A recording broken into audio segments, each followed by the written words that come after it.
नमस्कार, आप देख रहे हैं प्रादेशिक समाचार एकांश की साप्ताहिक पेशकश चर्चा और मैं हूं आपके साथ लीना। दर्शकों, एक जमाना हुआ करता था जब डाक की बात सुनते थे, डाकिया की बात सुनते थे, तब जहन में और दिमाग में आता था कि अपने दिल की भावनाएं पहुंचाने के लिए डाकिया चिट्ठी लेकर हमारे घर तक आया हुआ है। जी हाँ, आज चर्चा में हम बात करेंगे डाक सेवा जन सेवा की और जानेंगे कि जिस डाकघर से हमारी चिट्ठी को लेकर हमारे घर तक आता है, उस डाकघर में हम बचत भी कर सकते हैं, अपने पैसों को बचा सकते हैं। अब सवाल ये कि पैसों की बचत हम डाक के माध्यम से कैसे कर सकते हैं, इन्हीं सब बातों की हम चर्चा करेंगे और जानेंगे कि किस तरह की योजनाएं हैं जो हमको और आपको जाननी जरूरी है। इन तमाम बातों की चर्चा के लिए हमारे साथ स्टूडियो में मौजूद है रायपुर डाक संभाग के प्रवर अधीक्षक हमारे साथ मौजूद है हरीश कुमार महावर जी। बहुत स्वागत है सर आपका। नमस्कार, सभी दर्शकों को मेरा प्रणाम। तो दर्शकों, चर्चा की शुरुआत करते हैं और सबसे पहले यही जान लेते हैं कि डाक सेवा जन सेवा इसे कहा जाता है क्योंकि एक ही छत के नीचे बहुत सारी सुविधाएं जो है डाक विभाग प्रदान करता है। सर, सबसे पहले यही जान लेते हैं डाक सेवा को जन सेवा क्यों कहते हैं। मैं बताना चाहता हूँ जी कि डाकघर में एक ही छत के नीचे अनेक प्रकार की सुविधाएं मौजूद हैं। डाक शब्द से जैसा पता चलता है, चिट्ठी पत्री का ख्याल आता है सबसे पहले। तो जो परंपरागत कार्य है वो तो हम लोग कर ही रहे हैं। इसके साथ साथ हम लोग बचत की अच्छी योजनाएं हैं वो आम जनता को प्रदान करते हैं। इसके अलावा बीमा की बहुत अच्छी योजनाएं हैं जी। डिजिटल बैंक के रूप में इंडिया पोस्ट पेमेंट बैंक हमारे साथ जुड़ा हुआ है। इसके अलावा पासपोर्ट सेवा केंद्र है हमारे यहाँ, चयनित डाकघरों में उपलब्ध है ये जी। इसके अलावा चयनित डाकघरों में आधार सेंटर्स हैं। और जैसा कि आपने अभी बताया कि डाकिया डाक लाया जी, तो अब साथ में डाकिया बैंक भी लाया, बैंक भी डोर स्टेप बैंकिंग भी हमारे पास है। तो इस प्रकार साथ में कॉमन सर्विस सेंटर की भी सुविधाएं हम प्रदान करते हैं। तो एक ही छत के नीचे अनेक सुविधाएं हैं। तो डाक सेवा जन सेवा तो मतलब किसी भी प्रकार की सुविधा हो तो पहले डाकघर को याद करना चाहिए। जी बिल्कुल, डाकिया डाक तो लाता है, अब साथ में अब बैंक भी लाता है जैसा कि आपने कहा। वर्तमान समय की अगर बात करें तो लोग चाहते हैं कि खर्च ज्यादा हो, खर्च कम करें और बचत ज्यादा करें।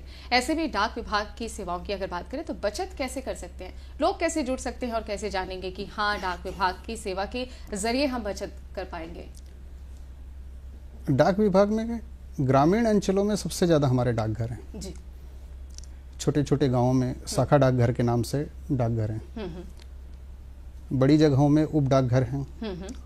कहीं कहीं प्रधान डाकघर भी हैं। सभी प्रकार के डाकघरों में बचत खाते खुलते हैं और बहुत आसान है डाकघर में खाता खोलना जी। एक फॉर्म भरना है, एक आइडेंटिटी प्रूफ और एक एड्रेस प्रूफ जो कि आधार और पैन कार्ड से हो जाता है और 2 फोटो देनी होती है। उसके माध्यम से आप बचत खाता खोल सकते हैं। इस बचत खाता में बहुत सारी सुविधाएं मौजूद हैं। पहली बात तो मैं आपको ये जानकारी देना चाहता हूँ, मात्र 500 रुपए से बचत खाता खुल जाता है। 500 रुपए रखना अनिवार्य है। इसमें आप इंटरनेट बैंकिंग की सुविधा ले सकते हैं, मोबाइल बैंकिंग की सुविधा ले सकते हैं जी। एटीएम कार्ड ले सकते हैं, चेकबुक की सुविधा है। और आप यदि प्रधानमंत्री सुरक्षा बीमा योजना या प्रधानमंत्री जीवन ज्योति बीमा योजना या अटल पेंशन योजना के लाभार्थी हैं तो इसकी भी राशि इस खाते से आप कटवा सकते हैं। राज्य सरकार और केंद्र सरकार दोनों की ही योजनाएं जो हैं ये यहाँ पर लागू होती हैं। हाँ, इसमें यदि आपने आधार सीडिंग कराया है तो डीबीटी का पैसा भी इसमें आता है जी। और एनईएफटी, आरटीजीएस सभी सुविधाएं इसमें मौजूद हैं। तो बहुत ही अच्छा खाता है। 4% सालाना इसमें ब्याज है और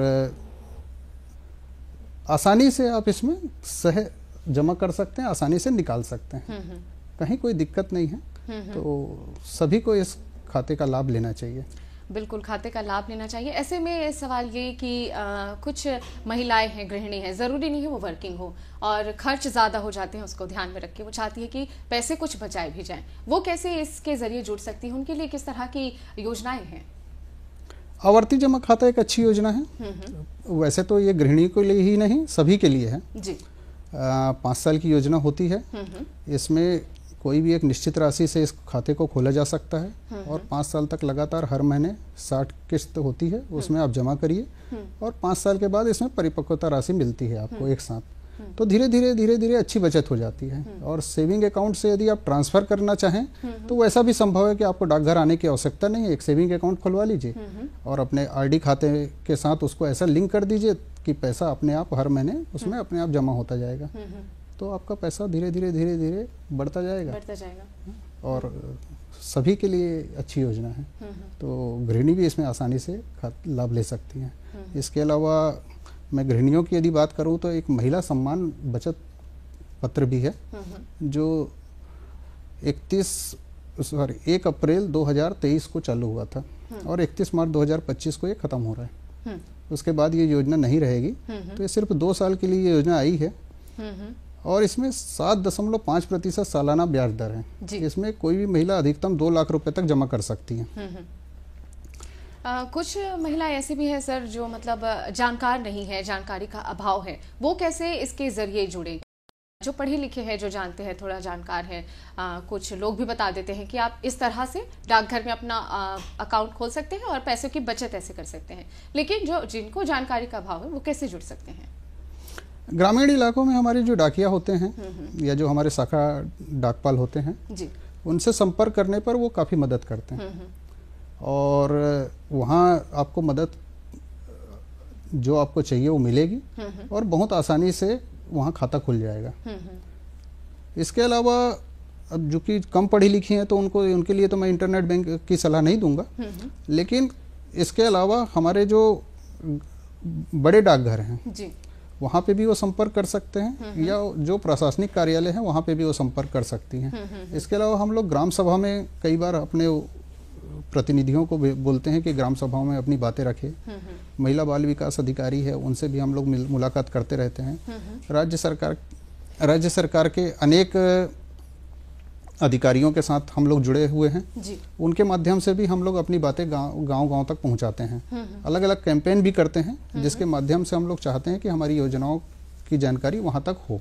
जब वो जानकारी वहां तक होगी तो निश्चित रूप से वो लोग हमारे साथ जुड़ पाएंगे बिल्कुल, और जुड़ रहे हैं। छत्तीसगढ़ की अगर बात करें तो कितने प्रतिशत लोग हैं जो डाकघर में अपना खाता खुलवाकर वहां से बचत का जो लाभ है वो ले रहे हैं?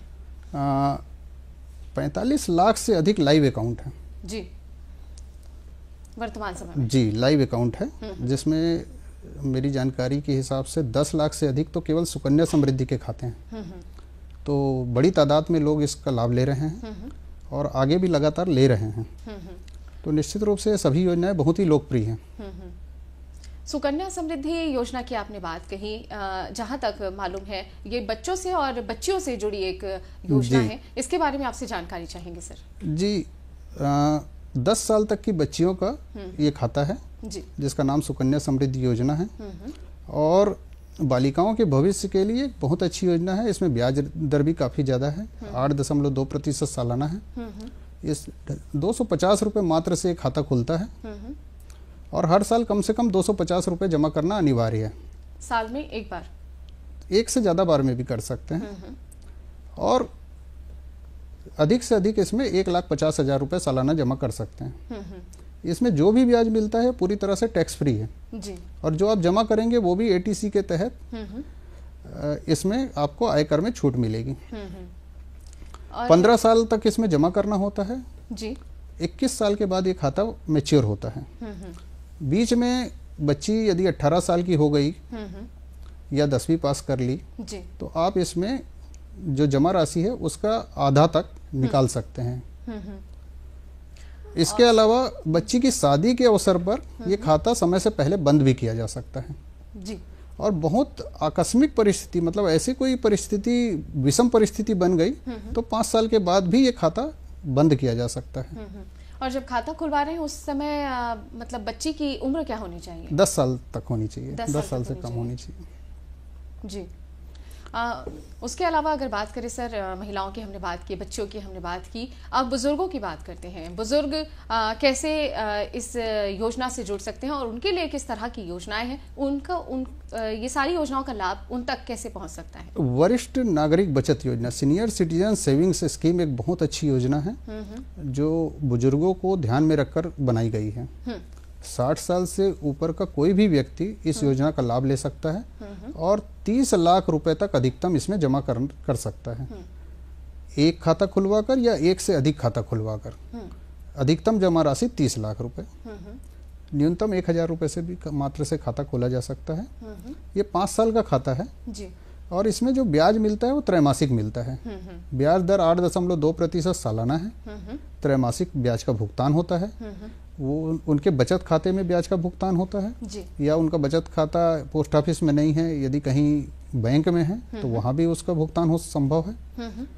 और इस खाते को खुलवाने के बाद यदि वो बीच में बंद करना चाहें तो प्रीमेच्योर बंद भी किया जा सकता है। तो ये बहुत अच्छा खाता है और बुजुर्गों को इसमें खाता खुलवाने के लिए मैं जरूर आग्रह करूंगा, विनती करूंगा कि बुजुर्गों को ये खाता का लाभ लेना चाहिए। बिल्कुल। और एक ये रहता है कि प्राइवेट बैंक में जब हम अपना एफडी कराते हैं, फिक्स डिपॉजिट जैसे स्कीम्स अगर लेते हैं हम, तो क्या पोस्ट ऑफिस में हम अगर खाता खुलवा रहे हैं तो यहाँ पर भी फिक्स डिपॉजिट जैसे कोई योजना है? जी, फिक्स डिपॉजिट जैसी योजना है जिसको हम लोग टाइम डिपॉजिट के नाम से जानते हैं, सावधि जमा योजना कहते हैं हिंदी में हम लोग इसको। इसमें 4 प्रकार की योजनाएं हैं। एक वर्ष का टीडी, 2 वर्षीय, 3 वर्षीय और 5 वर्षीय जी।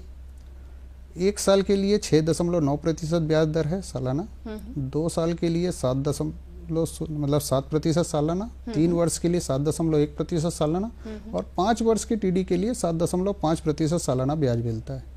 इसमें जो ब्याज है वो सालाना आपके बचत खाते में ट्रांसफर हो जाता है और उसके बाद जब मैच्योर होता है तो मूल राशि भी आपको मिल जाती है। तो बहुत अच्छी योजना है ये। और 5 साल की जो टीडी खाता है वो तो एटीसी के लिए क्वालिफाई भी होता है आयकर की छूट के लिए। तो ये एक अच्छी योजना है। इसी तरह से यदि मैं फिक्स डिपॉजिट की बात करूं तो एक और योजना है जिसका नाम किसान विकास पत्र है, जो 115 माह में राशि को दुगना करता है। कई लोग की इच्छा होती है कि जमा करें और सीधी दुगनी राशि प्राप्त करें, पैसे डबल हो जाए। तो एक बार जमा कर दीजिए और 115 महीने बाद आके दुगनी राशि ले लीजिए। इसका नाम किसान विकास पत्र है। इसमें भी कोई बंधन नहीं है कितने रुपए तक जमा कर सकते हैं, चाहे जितनी राशि आप जमा कर लीजिए। तो राशि जमा करने के लिए कोई बंधन नहीं है। एक से अधिक खाता भी आप खोल सकते हैं। तो किसान विकास पत्र बहुत अच्छा है। यदि आप इसमें बीच में जरूरत पड़ गई तो इसको 2-2.5 साल के बाद आप इसमें बंद भी कर सकते हैं, प्रीमेच्योर क्लोज भी कर सकते हैं। तो जैसा कि नाम से पता चल रहा है किसान विकास पत्र, तो क्या सिर्फ ये योजना किसानों के लिए है या नहीं? ये सभी के लिए है। नाम जरूर किसान विकास पत्र है लेकिन इसका लाभ सभी को ही ले सकते हैं। जो किसान नहीं है वो लोग भी लाभ ले सकते हैं। उसके लिए कोई फिक्स अमाउंट ऐसा कुछ रखा गया होगा? नहीं, आप चाहे जितनी राशि इसमें जमा कर लीजिए। अच्छा। हाँ, इसमें अधिकतम राशि का कोई बंधन नहीं है। और मतलब अलग अलग योजनाएं हैं और सभी में जो ब्याज की दर है वो सभी अलग अलग है जी। जैसे इसमें जैसे 115 जैसे बताया आपको, बचत खाता हमारे 4% सालाना ब्याज दर है। इसमें भी अधिकतम राशि की कोई सीमा नहीं है, न्यूनतम राशि 500 रुपए रखना अनिवार्य है।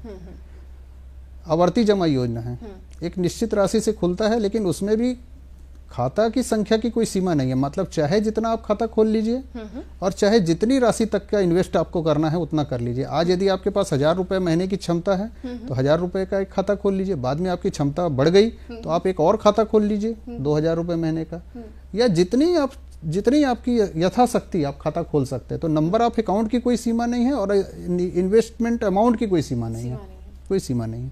वैसे ही आपको टीडी खाता मैंने बताया, सावधि खाता, उसमें भी अधिकतम राशि की कोई सीमा नहीं है। जितनी भी आपकी क्षमता है आप इसमें जमा कर सकते हैं। इसी जो है जिसमें सीमा लागू होती है वो है सीनियर सिटीजन सेविंग स्कीम। इसमें अधिकतम आप 30 लाख रुपए तक ही जमा कर सकते हैं।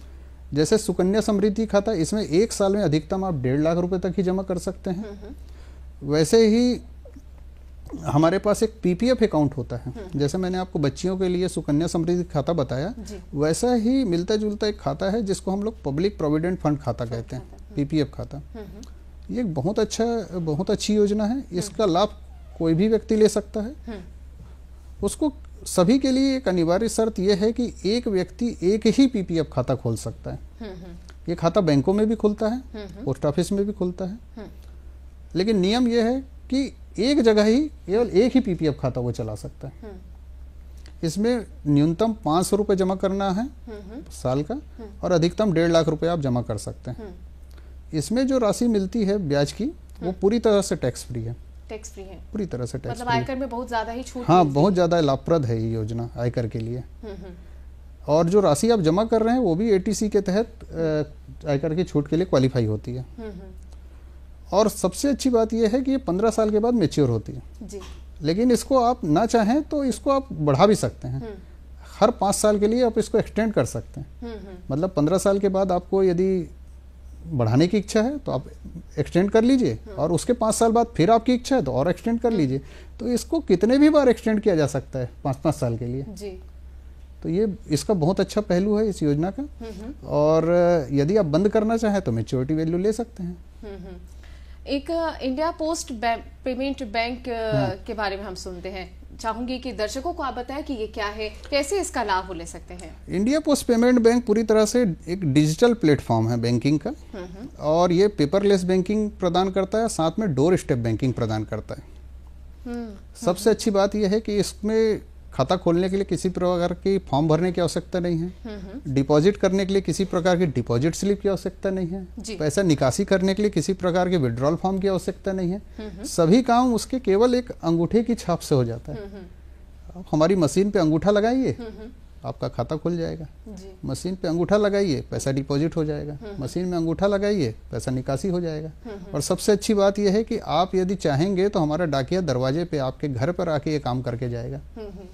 तो बहुत ही आसान है। जिन लोग डाकघर में जिन लोग नहीं पहुंच सकते वो लोग अपने डाकघर को, बैंक को अपने घर पे बुला सकते हैं। लेकिन अपने घर पर बुलाएंगे कैसे सर? हाँ, ये अच्छा प्रश्न आपने किया। हमारे एक पोस्ट इन्फो ऐप है हमारे पास, वो आप गूगल प्ले से डाउनलोड कर सकते हैं, पोस्ट इन्फो ऐप। और उसमें सर्विस रिक्वेस्ट में जाके आप ये चीज लिख देंगे तो हम लोग स्वयं आपसे संपर्क कर लेंगे जी। और उसके बाद आपकी जरूरत के हिसाब से आपकी सेवा के लिए हमारा डाकिया आपके दरवाजे पर आ जाएगा। तो ये जो डिजिटल बैंकिंग है हमारी इंडिया पोस्ट पेमेंट बैंक के माध्यम से जब हम देते हैं तो इसका एक मोबाइल ऐप भी होता है। इंडिया पोस्ट पेमेंट बैंक का मोबाइल बैंकिंग ऐप जो है ये भी बहुत लाभप्रद है, बहुत ही सुविधाजनक है। और इस ऐप के माध्यम से आप न केवल फंड ट्रांसफर कर सकते हैं, बिल पेमेंट कर सकते हैं, कहीं आप शॉपिंग करने गए हैं तो QR कोड स्कैन करके वहीं पेमेंट कर सकते हैं। तो तरह तरह की सर्विसेज इस मोबाइल ऐप के माध्यम से आप ले सकते हैं। और पोस्ट ऑफिस के बचत खाते को और यदि इंडिया पोस्ट पेमेंट बैंक के बचत खाते को आप इसमें लिंक कर सकते हैं। यदि आपने एक बार लिंक कर दिया तो पोस्ट ऑफिस के सेविंग अकाउंट का पैसा इंडिया पोस्ट पेमेंट बैंक में और इंडिया पोस्ट पेमेंट बैंक का पैसा पोस्ट ऑफिस के सेविंग अकाउंट में आप ट्रांसफर कर सकते हैं बहुत आसानी के साथ। तो सर मैं अगर सुकन्या समृद्धि योजना से अगर मैं जुड़ी हुई हूँ या मेरे घर का कोई बच्चा जुड़ा हुआ है, ऐसे में ये जो है ये एप्लीकेशन मुझे कैसे बहुत अच्छा है, मदद करेगा। ये बहुत ही सुविधाजनक होगा ये आपके लिए कि इंडिया पोस्ट पेमेंट बैंक का मोबाइल एप्लीकेशन आपने ले लिया तो इसी मोबाइल एप्लीकेशन से आप सुकन्या समृद्धि खाते में पैसा जमा कर सकते हैं। इसी एप्लीकेशन के माध्यम से आप RD खातों में पैसा जमा कर सकते हैं। इसी एप्लीकेशन के माध्यम से आप PPF खाते में पैसा जमा कर सकते हैं। इसी एप्लीकेशन के माध्यम से हमारी बीमा योजनाओं की राशि का भुगतान कर सकते हैं, प्रीमियम का भुगतान कर सकते हैं। तो ये ऐप बहुत ही सुविधाजनक है। पोस्ट ऑफिस की क्यू में लगने की अनिवार्यता से आपको बचाता है ये। अच्छा। और जो हर महीने सेविंग्स करना चाहते हैं, पैसा बचाना चाहते हैं, उनके लिए किस तरह की योजनाएं हैं, वो कैसे जुड़े और कैसे अपने पैसों की बचत ज्यादा से ज्यादा कर सकते हैं? ज्यादा से ज्यादा बचत करने के लिए जैसे मैं आपको एक मंथली इनकम स्कीम इसके पहले बताना चाहूंगा जी। जैसे हमने अभी आपको बताया सीनियर सिटीजन सेविंग स्कीम, उसमें एक अनिवार्यता थी उम्र की। उसी तरीके से एक monthly saving scheme MIS monthly income scheme, इसमें कोई भी व्यक्ति 9 लाख रुपए तक जमा कर सकता है। यदि वो संयुक्त खाता खोलता है, ज्वाइंट अकाउंट खोलता है तो 15 लाख रुपए तक जमा कर सकता है। इसमें उम्र का बंधन नहीं है, ये कोई भी व्यक्ति ले सकता है। 60 साल से कम उम्र का व्यक्ति भी इस योजना का लाभ ले सकता है। तो मंथली उसमें जो इंटरेस्ट है वो आपको मंथली मिलता है। अच्छा। सालाना 7.4% रेट ऑफ इंटरेस्ट है इसका, लेकिन उसका जो भुगतान होता है वो मंथली होता है, आपके सेविंग अकाउंट में आ जाता है। और इसी राशि को आप RD में इन्वेस्ट कर दीजिए, मिलती जुलती राशि का एक RD अकाउंट खोल लीजिए। तो मंथली इनकम स्कीम का पैसा आपके सेविंग अकाउंट में आया और सेविंग अकाउंट से पैसा निकल के आपके आरडी खाते में चला गया। आपको पोस्ट ऑफिस जाने की जरूरत नहीं है। 3 खाता खोल लीजिए, एक सेविंग अकाउंट खोल लीजिए, एक मंथली इनकम स्कीम खोल लीजिए और एक आरडी खाता खोल लीजिए, तो सब अपने आप होता रहता है। अच्छा, अभी वर्तमान समय की अगर बात करें तो ज़्यादातर परिजन चाहते हैं, पेरेंट्स चाहते हैं कि उनके बच्चे की लाइफ सिक्योर हो और उनके लिए वो सेविंग्स भी करते हैं। ऐसे में डाक विभाग उनकी लाइफ सिक्योर करने के लिए किस तरह की योजनाएं प्रदान करता है? मैं पोस्टल लाइफ इंश्योरेंस रिकमेंड करूंगा। पोस्टल लाइफ इंश्योरेंस एक जीवन बीमा पॉलिसी है जी। न केवल ये रिस्क कवर करती है बल्कि अच्छी खासी बचत योजना भी है। ये बहुत आसानी से पोस्ट ऑफिस के माध्यम से ली जा सकती है। मार्केट में जितनी बीमा कंपनियां मौजूद है उसकी तुलना में ये बहुत ही आसान, कम प्रीमियम वाली और अधिक बोनस रेट वाली है जी। तो ज़्यादा लाभप्रद है और बहुत ज़्यादा प्लान नहीं है, केवल 6 तरह के प्लान हैं। आसानी से समझने योग्य प्लान है जी और आसानी से लेने योग्य है और इसमें अधिकतम 50 लाख रुपए तक का रिस्क कवर आप ले सकते हैं और इसमें मंथली, हाफ ईयरली, क्वार्टरली और ईयरली प्रीमियम पे करने का ऑप्शन है। प्रीमियम पे करने के लिए आपको डाकघर जाने की अनिवार्यता भी नहीं है, आप ऑनलाइन प्रीमियम पे कर सकते हैं। NACH के माध्यम से अपने बैंक अकाउंट से प्रीमियम जमा कर सकते हैं और इंडिया पोस्ट पेमेंट बैंक का मोबाइल एप्लीकेशन तो मैंने आपको बताई, उसके माध्यम से भी जमा कर सकते हैं। तो बहुत अच्छी योजना है। पूरे छत्तीसगढ़ में यदि मैं बात करूं तो लगभग 90,000 पॉलिसी आज की डेट में हमारे पास होगी। इसी तरह से ग्रामीण डाक जीवन बीमा है, रूरल पोस्टल लाइफ इंश्योरेंस। जीवन बीमा की जो पॉलिसी है, ज्यादातर लोग चाहते हैं कि हाँ एक लाइफ इंश्योरेंस हो। ऐसे में डाक विभाग क्या जीवन बीमा जैसी पॉलिसी भी प्रोवाइड करता है? पोस्टल लाइफ इंश्योरेंस के बारे में मैं एक और जानकारी आपको देना चाहूंगा। ये जीवन बीमा पॉलिसी तो है ही, ये चुनिंदा लोगों के लिए, मतलब कुछ लोग इसको नहीं भी ले सकते हैं। जैसे कि ये ग्रेजुएट लोगों को के लिए, जो व्यक्ति ग्रेजुएट है कम से कम या डिप्लोमा होल्डर है, वही इस पॉलिसी का लाभ ले सकता है। सभी के लिए ये नहीं है, मतलब जो व्यक्ति शहरी है लेकिन वो ग्रेजुएट नहीं है, वो इसका लाभ नहीं ले सकता। उसी तरीके से जो ग्रामीण डाक जीवन बीमा पॉलिसी है उसमें कोई भी ग्रामीण व्यक्ति इसका लाभ ले सकता है। जिसकी उम्र 18 वर्ष से 55 वर्ष के बीच हो, वो व्यक्ति इसका लाभ ले सकता है। उसके लिए ग्रामीण होना अनिवार्य है और ग्रामीण डाक जीवन बीमा पॉलिसी भी बहुत लाभप्रद पॉलिसी है। पूरे छत्तीसगढ़ में इसमें 4 लाख से अधिक हमारे पास पॉलिसी होल्डर हैं जी। तो बहुत लोकप्रिय पॉलिसी है ये हमारी जी। एक सवाल ये सर कि लोगों तक डाक विभाग की जो योजनाएं हैं, सरकार की योजनाएं हैं और डाक विभाग आप तक पहुंचा रहा है, ये सारी जानकारी उन तक पहुंचाने के लिए डाक विभाग की तरफ से क्या कुछ पहल की जा रही है? बीच बीच में हम लोग एडवर्टाइजमेंट के माध्यम से, साथ में ग्रामीण स्तर पे हम लोग कैंपेन चलाते हैं जी। ग्राम सभाओं में जाते हैं, स्टेट गवर्नमेंट के जितने अथॉरिटीज हैं उनके माध्यम से हम सहयोग लेते हैं। कभी कभी स्टेट गवर्नमेंट की जो योजनाएं हैं जी। जैसे कि अभी महतारी बंधन एक योजना मैं आपको बताना चाहूँगा, जिसमें महिलाओं को 1,000 रुपये महीना मिलता है। उसमें इंडिया पोस्ट पेमेंट बैंक के खातों में DBT के माध्यम से बहुत अच्छी खासी राशि वितरित की जा रही है। तो इसमें इंडिया पोस्ट पेमेंट बैंक के खातों का महत्वपूर्ण योगदान रहा है। तो आपस में जो समन्वय है उसके माध्यम से भी लोगों तक हम लोग जागरूकता पहुंचाने का प्रयास करते हैं।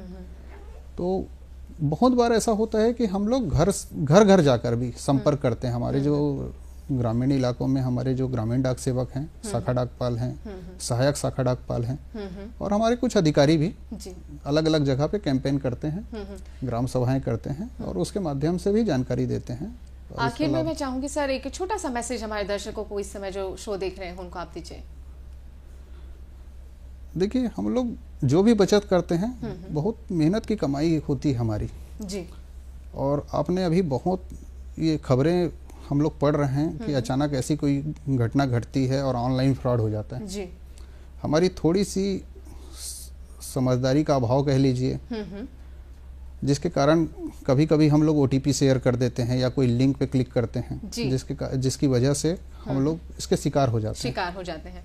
बिल्कुल सर, हमारे साथ जुड़े और जानकारी साझा किया। तो मैं बताना चाहूँगा कि थोड़ा सजग रहने की आवश्यकता है। जब भी हम लोग बैंकिंग करते हैं तो हम लोग को थोड़ा सजग रहना चाहिए। कोई भी फोन आया और उस फ़ोन में सामने वाला जो भी बात किया आपको सहसा लगता तो है कि ये विश्वसनीय हो सकता है जी। लेकिन फिर भी मैं सभी से निवेदन करूंगा कि तत्काल प्रतिक्रिया देने से बचना चाहिए।